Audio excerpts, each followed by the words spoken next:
Coffee has become an integral part of our daily routine. A warm and comforting elixir that kickstarts our mornings and fuels us through the day. And when it comes to coffee, there's one name that resonates with all caffeine enthusiasts: Starbucks. With its iconic green mermaid logo and a presence in cities around the world, Starbucks has undeniably become synonymous with coffee culture. But how did this humble Seattle-based company manage to conquer not only the coffee industry, but also our hearts? Starbucks has expanded beyond being only a well-known brand, with close to 30,000 outlets worldwide. Starbucks has grown from a single coffee shop in Seattle to a massive $80 billion company over the past 47 years. From its distinctive cups, which are frequently emblazoned with misspelled names, to the espresso within them. Sales at Starbucks make up over 57% of the overall cafe market. Yes, 57% of all coffee sold in cafes in the United States comes from Starbucks. But there have been growing pains along the way to this tremendous expansion. Starbucks has overspread its operations, with more than 14,000 stores in the United States alone. The number of transactions per store has decreased as a result of having too many stores. The corporation has increased pricing as a remedy. However, if you do this too rapidly or frequently, you risk losing clients. What caused this then? And what can a huge coffee company do about it? Zev Siegel, Jerry Baldwin, and Gordon Bowker, three college pals, decide to start a coffee business in 1970. They discovered a mentor in Alfred Peet, who founded Peet's Company and was instrumental in introducing bespoke coffee roasting to the United States. He was an expert in the whole coffee business, especially the gourmet end. At the time, he was the country's most literate barista. Thus, in 1971, the three friends launched Starbucks, a coffee store and roastery, with Peet's assistance, at Seattle's renowned Pike Place Market. Up until they could build their own roastery and get their own beans, Peet gave the young entrepreneurs roasted coffee beans and linked them with coffee brokers. The founders added 5 more venues in Seattle throughout the first 10 years. Modern coffee drinkers may have noted an obvious omission at this point: actual coffee drinks.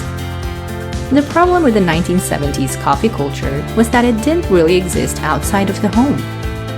There were no coffee shops, and there wasn't much of a market for beverages made with espresso. You bought coffee beans, and we either ground them for you in the store or you brought them home as beans. Before 1980, no one anticipated being able to purchase a beverage at a Starbucks coffee shop. The original goal of Starbucks was to introduce premium beans to customers who were more accustomed to quick or canned coffee. But when one more man was added, everything changed. Howard Schultz was the organization's first director of marketing and sales and was truly professional. He also couldn't understand why we weren't selling drinks. Schultz visits Italy in 1983 and brings back a concept: transform the coffee bean shops into cafes. The next year, Starbucks offered its first latte. The test was a success, and 4 years later, Schultz acquired Starbucks for $3.8 million in partnership with investors. He hadn't even turned 35 yet. Schultz pursued an aggressive expansionist agenda. The business had 165 locations when it went public in 1992.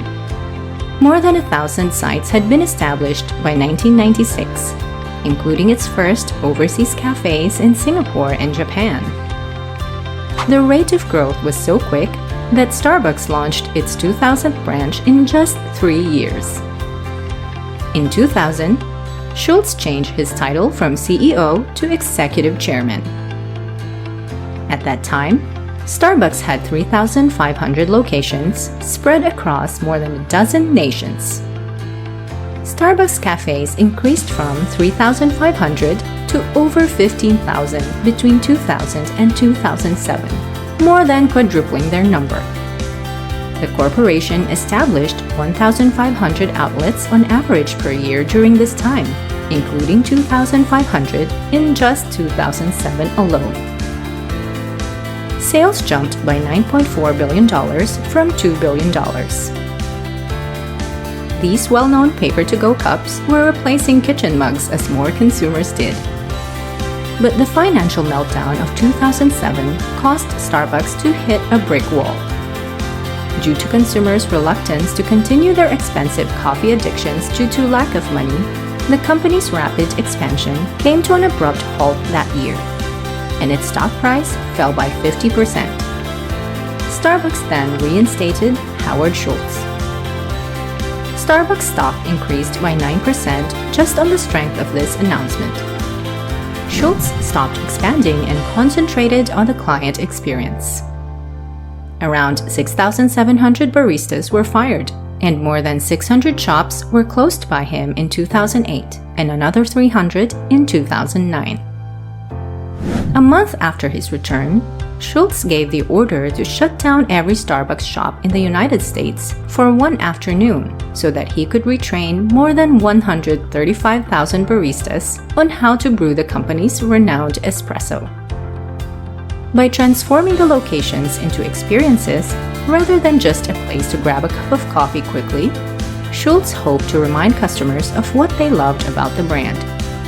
They stopped selling breakfast sandwiches and brought home-ground coffee back, filling the cafes once more with the aroma of freshly brewed coffee. Even the elimination of automatic espresso machines was mandated by Schultz. These sped up service but significantly diminished the romance and spectacle of seeing baristas prepare each cup of coffee. Schultz's makeover was successful. In 2009, the company's stock increased by more than 143%, while same-store sales increased. Since then, Starbucks has reported increasing same-store sales. Starbucks hardly ever opened any new locations throughout Schultz's renovation of the cafes. But in 2012, the rate accelerated once more. By the end of 2017, Starbucks had added approximately 3,000 new locations, giving them a total of 28,000 cafes worldwide. But this leads us right back to the original issue: profit cannibalization. Urban areas in particular have seen oversaturation, which has weakened sales. Customers don't have to be devoted to a single Starbucks shop because there are so many of them. Therefore, even if Starbucks' total sales are increasing, this won't be reflected in its individual same-store sales. The situation is made worse by shifting consumer preferences. People are avoiding calorie bombs that are high in sugar, which happens to be a Starbucks mainstay. The typical amount of sugar in these iconic frappuccinos is 57 grams. That is more than twice the advised daily sugar intake. In order to address these issues, Starbucks is changing once more.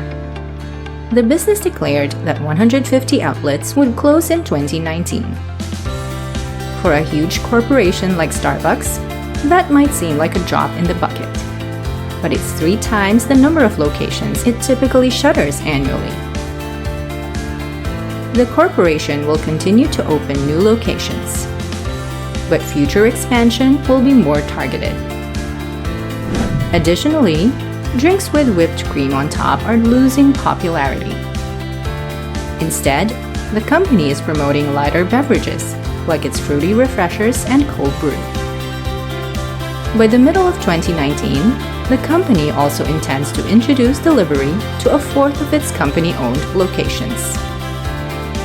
The new Starbucks Reserve Roasteries brand of luxury outlets is possibly the company's biggest undertaking. These enormous boutiques, which span 20,000 square feet, are intended to draw tourists. Here, Starbucks baristas and waitstaff experiment with various brewing techniques to create fresh, creative drinks. These have been well liked. The average daily revenue at Roastery was $64,000, which is more than what a typical cafe generates in a week. The business has already opened 4 roasteries and has 2 more in the works. Truly, the future looks bright for Starbucks and the coffee industry as a whole. The industry is forecast to grow steadily in the coming years, and Starbucks is positioned to continue its dominance as the leading player in the space. Thank you for taking the time to watch. Show your support by liking and sharing this video. To stay informed on key financial topics, subscribe to Financial Flipside and switch on notifications so you'll know when new videos go up.